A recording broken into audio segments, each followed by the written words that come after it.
Before you hear the rest of the talk, you have some time to look at questions 17 to 20.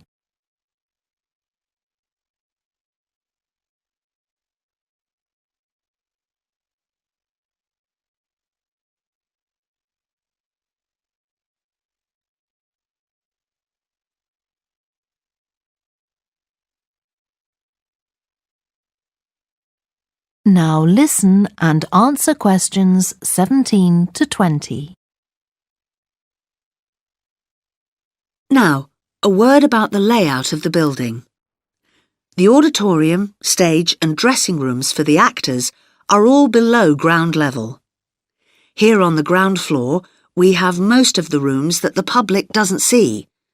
The majority are internal, so they have windows in the roof to light them. Standing here in the foyer, you're probably wondering why the box office isn't here, where the public would expect to find it. Well, you might have noticed it on your way in.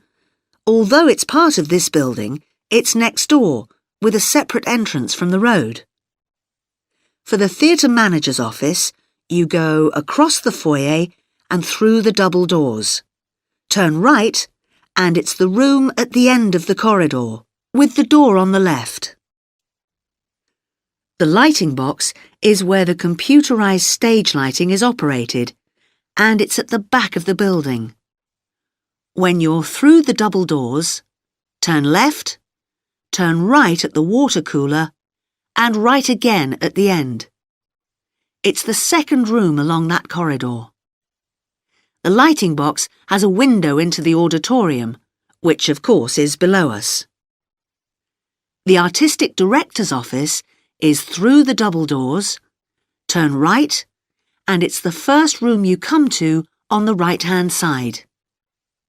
And finally, for the moment, the room where I'll take you next, the relaxation room. So, if you'd like to come with me. That is the end of section 2. You now have half a minute to check your answers.